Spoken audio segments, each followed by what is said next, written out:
Programme में आने में थोड़ा सा देर हो गई मेरे को, और अगर मैं यहाँ नहीं आ पाता तो शायद अपने आप को ज़िंदगी भर माफ़ नहीं कर पाता। आगरा की सरजमी पर आके आपने ये जो रोशनाई जगाई है, ये वाकई में हम तो उस अल्लाह ताला से दुआ करेंगे। जी हाँ। अल्लाह ताला से दुआ करेंगे कि आप जैसे 10-20 और नेक दिल और इतने पढ़े लिखे, इतने इंटेलेक्चुअल आदमी और पैदा करें, जिससे कि जाके आप भारत का कोना कोना, देश का कोना कोना रोशन करें। तहे दिल से स्वागत आपका। मेरा एक छोटा सा सवाल से पहले थोड़ा सा, एक हमारे भी गुरु ग्रंथ साहब के अंदर गुरु नानक साहब ने पूरी दुनिया का चक्कर लगाया, जिसके अंदर मक्का मदीना भी शामिल है। और जैसा कि एक सवाल इससे पहले हो चुका है कि गैर मुस्लिम जो है मक्का मदीना में अलाउड नहीं, या वहाँ का कैंटोनमेंट जो है अलाउ परमिशन नहीं देता। मगर ये तो तय है, आप मानते हैं, इस्लाम मानता है, हम मानते हैं, हमारे ग्रंथों के अंदर दर्ज है। गुरु नानक साहब के 2 चेले थे, एक बाला और एक मर्दाना, एक हिंदू और एक मुस्लिम। मर्दाना की बहुत ख्वाहिश थी कि मुसलमान जब तक पूरा मुसलमान नहीं कहलाने का हकदार, जब तक कि वो काबा का दर्शन ना कराए, तो गुरु नानक साहब उसको लेके और काबा गए। हमारे ग्रंथ के अंदर जो दर्ज है कि जब वो वहाँ पहुँचे, उन दिनों बहुत लंबा ये किस्सा है, 1 साल लगता था, और वो रूट सारा उसका वर्णन है। और वहाँ जब मक्का, जो मस्जिद के बाहर साथ ही एक दीवार थी, जहाँ पर के भारत के जो मुसलमान दर्शन करने जाते थे काबा के, वो उनको वहाँ ठहराया जाता था। वहाँ की देखभाल जो करता था वो मुल्ला जीवन करता था। जब गुरु नानक साहब अपने चेलों के साथ में वहाँ पर पड़े थे, तो सुबह जब मुल्ला जीवन वहाँ की सफाई करने के लिए आया, तो उसने देखा गुरु नानक साहब के जो पैर थे वो काबा की तरफ थे। वो गुस्से में चिल्लाया कि ये कौन काफिर है जो कि काबा की तरफ पैर करके पड़ा है, और उसने गुस्से के अंदर आके उनके पैरों को झटका दिया, दूसरी तरफ किया।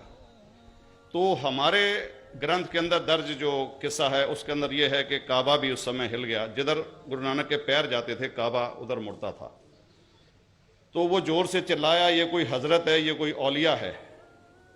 तो उस समय के जो काजी थे मक्का के, काजी रुकनुद्दीन साहब थे, और शाह शरफ, कई हस्तियों के नाम हैं उसमें। तो मैं ये जानना चाहता हूं कि ये वर्जन को आप मतलब एग्री करते हैं, और करते हैं तो इसका हमारे मुस्लिम ग्रंथों के अंदर किस तरीके से उल्लेख है, ये कृपया बताएं। भाई साहब ने एक सवाल पूछा अपने गुरु ग्रंथ साहिब के मुतालिक, और अल्हम्दुलिल्लाह मैं भी गुरु ग्रंथ साहिब पढ़ चुका हूँ। और जिस तरीके से, क्योंकि वक्त मुख्तसर सा होने की वजह से मुझे वक्त नहीं मिला कि गुरु ग्रंथ को भी कोट करूं।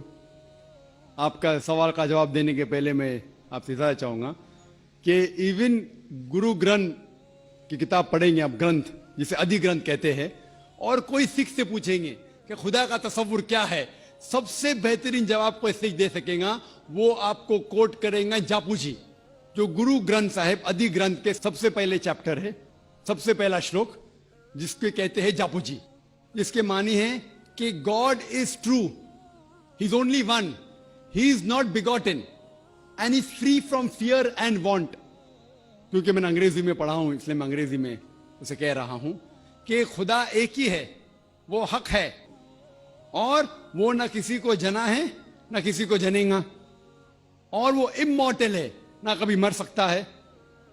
और इसको सिखिज्म में जो खुदा को कहते हैं Omkara, in manifest form he is Omkara, and unmanifest form he is एक ओमकारा। और कई इसके एट्रीब्यूट्स है, मिसाल के तौर पे परवरदिगार, अकल, और उसे रहीम कहा गया है, Wahe Guru as one God कहा गया है, और it is strictly against idol worship and अवतारवादा। भाई साहब का सवाल था कि उनने ग्रंथ में पढ़ा कि गुरु नानक साहब मक्का के, और उनका पैर काबा की तरफ था, और कोई मौलवी ने पैर को हिलाए और काबा हिल गया।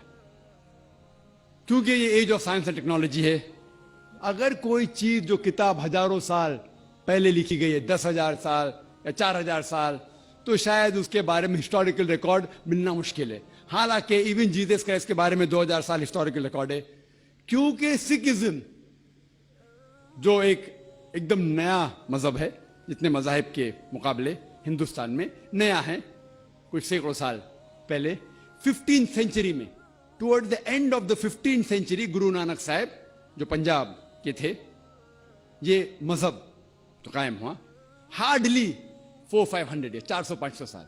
और अगर ये मान लो, सपोज मिसाल के तौर पे मान लो, मैं क्यों कह रहा हूं कि मैं नहीं चाहता हूं किसी को बुरा लगे, मान लो ये सच है, मान लो अगर 400-500 साल पहले अगर ये होता था कि काबा इधर से उधर हिल जाता था, तो हिस्टोरिकल रिकॉर्ड में बिल्कुल लिखा होता था। और कई हिस्टोरिकल रिकॉर्ड में ये नहीं कि काबा हिला इधर उधर, कई हिस्टोरिकल रिकॉर्ड आप देखेंगे। हिस्ट्री इतनी अल्हम्दुलिल्लाह 800-900 साल पहले, 1000 साल पहले जो मुगल ने किए, बिल्कुल लिखा हुआ हिस्टोरिकल रिकॉर्ड में।